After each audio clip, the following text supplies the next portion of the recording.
all need to come together. This is an issue. Students are vaping in washrooms regularly, and this needs to stop. They're locking up bathrooms, handing out suspensions, and seizing e-cigarettes, vapes, or Juuls in schools right across the country. Yes, they're illegal for young people, but they're enticed by new ads, cool tricks posted on social media, and the fruity flavored chemicals fueling these devices. I like pineapple pizza and mango. It's fun. There's not really a lot of harms to it. What he doesn't know is virtually every e-cigarette contains nicotine, and kids are getting hooked. I was walking to the bathroom and I saw a guy in front of me throw up all over the walls, all over the bathroom in general, and he just looked in like a really bad state. And I knew that it was directly related to him vaping. The kids call it being nicked out, vomiting induced by nicotine poisoning.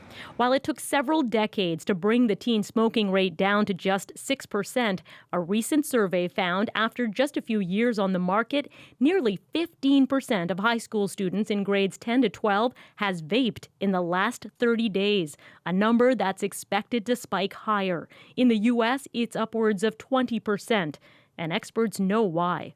One of these pods has as much nicotine in it as a whole pack of cigarettes. This tobacco researcher says e-cigarettes were solely meant to help smokers quit burning cigarettes.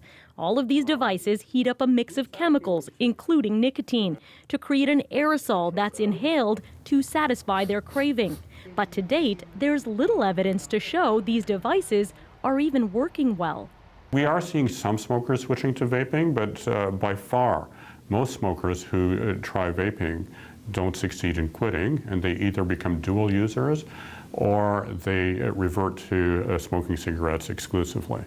And just like cigarettes, the long-term health effects of vaping won't be known for decades. But experts are already warning e-cigarettes can harm a developing brain and lead to breathing problems. We know that kids who vape have almost twice the amount of chronic cough and wheeze, and a recent study also shows respiratory symptoms amongst adults. In the U.S., teen vaping rates are being called an epidemic, and these new ads are meant to reach kids. It can release dangerous chemicals like formaldehyde into your bloodstream. Health Canada has ordered the vape industry to change flavor names and get rid of words and ads that appeal to youth.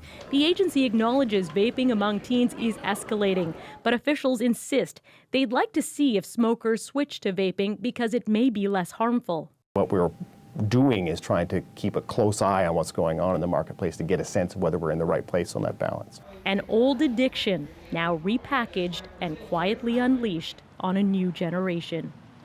And Christine Birag joins us now. So clearly there are teens who find this appealing, seem to think it's safe.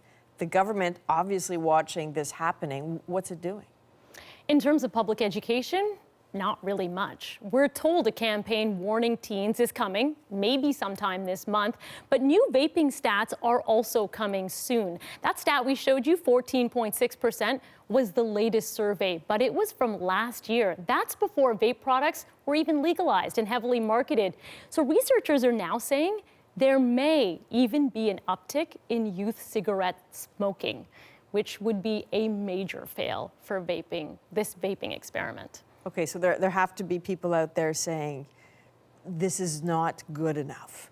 We are hearing from researchers who are saying that based on the numbers they're seeing, they think Health Canada should ban all advertising of vaping products. If they were only meant for smokers, then why not put inserts in cigarette packages? Have doctors and nurses recommend them to patients who smoke? Why are we putting kids at risk when vaping might leave them struggling with an addiction for decades to come?